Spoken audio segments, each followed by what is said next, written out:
Medically speaking, inhaling one's own flatulence wouldn't have too many adverse effects, but culturally, huffing one's own farts can be devastating, as we saw borne out by the Academy Awards earning only 19.7 million viewers, according to an updated Nielsen report released Tuesday afternoon. Barely moved from its similarly lackluster result the year prior, and maintaining a trend far below the impressive figures last seen a decade or so ago. In terms of gas composition, flatulence is mostly nitrogen, oxygen, and methane.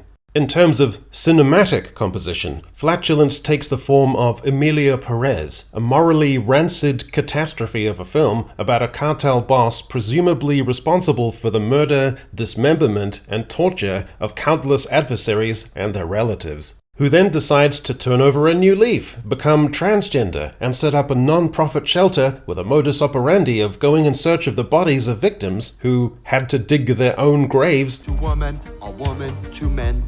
Man to woman. From penis to vagina.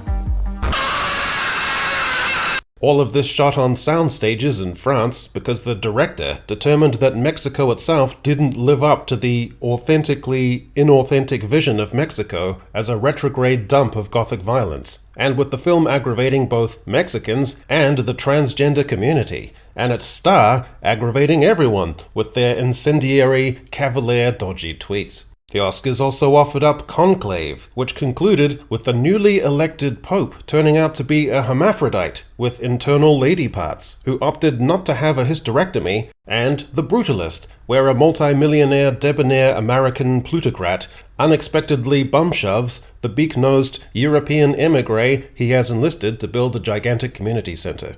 With this humid anti-cyclone of flatulence turned into a tropical depression by the influx of queef smog, it seems pretty obvious that the mainstream public might not be especially enamored with Tinseltown's biggest spectacle, that the viewing masses might not find it all that relatable, or the films compelling, or that the offerings evoke the zeitgeist, or stir the kinds of moral dilemmas people want to explore. So we're done and dusted, right?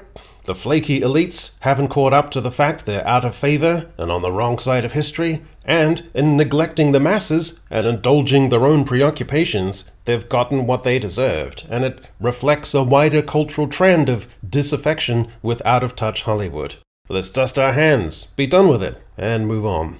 Well, not quite. The malaise may not simply be to do with a disconnect between the films and the tastes or inclinations of the public, or be an illustration of how out-of-touch Hollywood is, and a disaffection with chastised and exposed cultural elites, as many commentators would have it.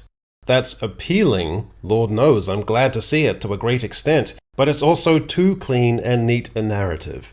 Besides, last year's overwhelming winner and viewer draw was Oppenheimer, the most purely dad-oriented film made this century, and that year's ratings were just as in the gutter. Rather, it may be reflective of a broader decline in shared cultural experience, the idea of must-see events, a communal sense of spectacle, and even more broadly, of cultural narratives. Less people are interested in live events across all spheres: entertainment, sport, and politics. This cuts across the ideological spectrum. Let's look at sport. NASCAR, that most arch-conservative of entertainments, is also in the lurch. The 2023 NASCAR Cup Series season was the least watched season on record, according to Sports Media Watch. Ratings dropped 5% last year to an average of 2.86 million viewers per race. 12 of the final 13 races saw declined TV viewership from 2022. 2024 eked out a 5% tiny increase. The NBA's national TV viewership has been a topic of discussion, with a 5% year-over-year decline entering the second half of the season. Some analysts will point to the rise of streaming platforms like League Pass, a perceived decline in the product, for example, too many three-point shots and less physicality, and a lack of strong storylines or rivalries as contributing to the ratings decline. In addition, NHL viewership is down 11%. Samba TV reported that 37.1 million US households watched the Super Bowl, a 5% decline from 2024. The halftime show featuring Kendrick Lamar drew 8.8 million US households, down 4% from last year. The league also faced 2.2% lower regular season ratings compared to 2023, as reported by Deadline. In terms of politics and ratings, the Orange Man's address to Congress reached an average of 36 million viewers on Monday. He didn't manage to draw as large an audience as he did with any of his State of the Unions during his first term. For his inauguration, the viewership was far down for his second than his first, and severely down from his predecessors 4 years ago. The Grammy Awards audience dropped by 9% over last year. Again, with music there is less sense of cultural narratives. In the past, there were numerous bands which formed their own cultures, aesthetics, interpersonal rivalries and jealousies, complemented each other, pushed each other, formed and repaired bonds, and developed musical chemistry that became interesting outside of the music. In the late 60s, people had elaborate discussions about Lennon versus McCartney. Queen, or the Smashing Pumpkins, or the Smiths had interestingly contrasting personalities that created a brilliant whole better than the sum of their parts. The Rolling Stones had each of its members reinforce a theme of louche sexuality and the illicit. Nirvana practiced every day for 6 months before going into the recording studio to record Nevermind. Now, on the Billboard Top 100, there will be, on any given week, perhaps 2 or 3 bands.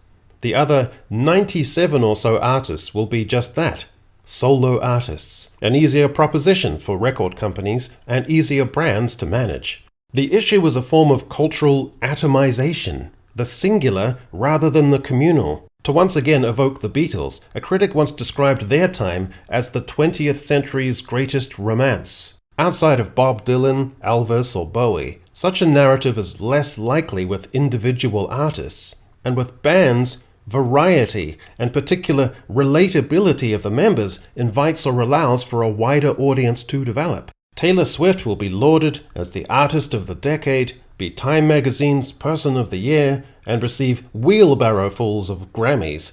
But most people on the street, if you asked them, wouldn't be able to name 3 Taylor Swift songs. If Hey Jude, or Stairway to Heaven, or Bohemian Rhapsody were released tomorrow, the entire culture would know about it by the weekend.